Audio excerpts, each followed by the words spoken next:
ہمارے اسلامی مدرسہ میں رہائشی طلبہ اور مدرسہ انظامیہ ہر سال قربانی کی کھالیں جمع کر لیتی ہیں اور اس کو تملیغ کر کے مدرسہ پر خرچ کرتے ہیں، کیا یہ درست ہے؟ اللہ کے فضل سے آپ کو پتہ چل گیا یہ تملیغ کرتے ہیں۔ اے تملیغ پتہ ہے کہ شاید نہ جائے، عام بندوں نے پتہ ہی نہیں تملیغ کیا ہوتی ہے۔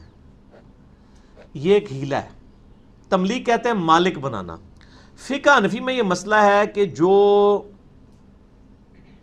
پہلے تو میں زکوٰۃ سے شروع کرتا ہوں، ان کے نزدیک زکوٰۃ میں کسی بندے کو مالک بنانا ضروری ہے، ادروائز زکوٰۃ ادا نہیں ہوگی۔ لیکن آپ سے تو وہ چندہ باکس میں بھی زکوٰۃ لے رہے ہوتے ہیں، تو آپ کسی کو مالک تو نہیں بنا رہے ہوتے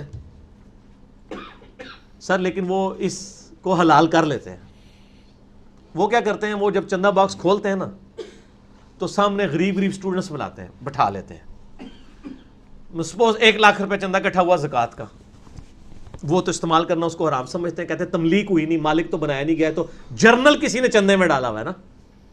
وہ ایک اسٹوڈنٹ کہتے ہیں لو جی یہ 10,000 روپے آپ کو میں نے اس کا مالک بنایا، دوسرے کو بھی 10 دیا، کرتے کرتے 10 کو 10 دے دیا، لاکھ پورا ہو گیا۔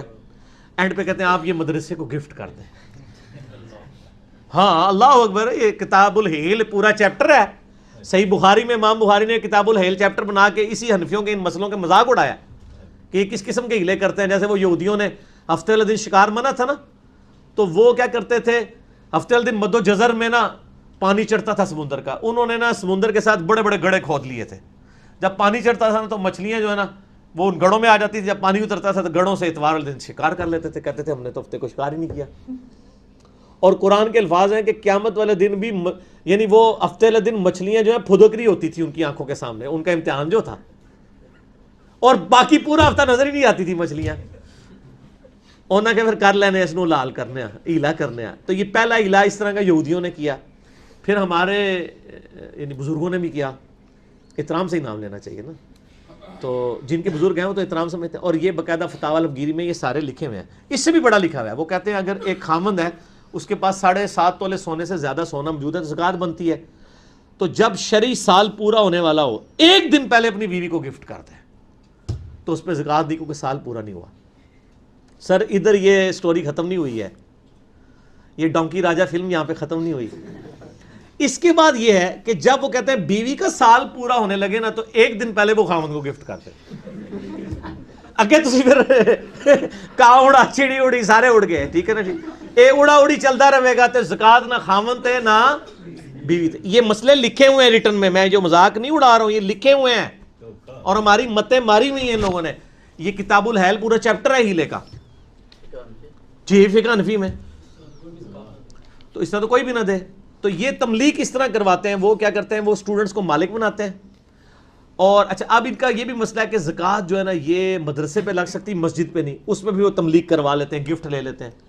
قربانی کی کھالوں کے والے سے بھی کر لیتے ہیں، حالانکہ وہاں ان کو بتائیں تملیغ کی ضرورت نہیں ہے۔ میں ان کو فقہ حنفی کا ہی مسئلہ بتاتا ہوں کہ سر یہ زکوٰۃ میں تملیغ کا مسئلہ ہے، قربانی کی کھالوں میں تملیغ کا مسئلہ نہیں ہوتا۔ قربانی کی کھالوں کا پیسہ مدرسے میں ڈائریکٹ آپ لگا سکتے ہیں فقہ حنفی کے مطابق۔ ہمارے مطابق تو سب کچھ ہی کر سکتے ہیں، کیونکہ ہمارا مطابق تو قرآن میں سورہ التوبہ کی آیت نمبر 60 میں زکوٰۃ کے 8 مصارف لکھے ہوئے ہیں، ان میں 8واں ایک مصرف ہے فی سبیل اللہ۔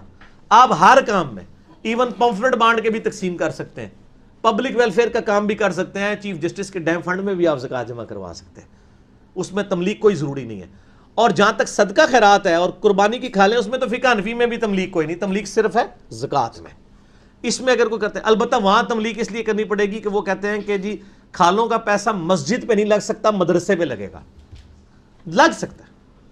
زکوٰۃ کا پیسہ بھی مسجد پہ لگ سکتا ہے، ظاہر ہے وہ پہلے میں نے بتایا نا کہ بیت المال ایک جگہ ہی ہوتا تھا، وہیں زکوٰۃ آتی تھی، وہیں پہ مال غنیمت آتا تھا، وہیں سے ڈسٹریبیوٹ ہوتا تھا، وہ مسلمانوں کا بیت المال ہوتا تھا۔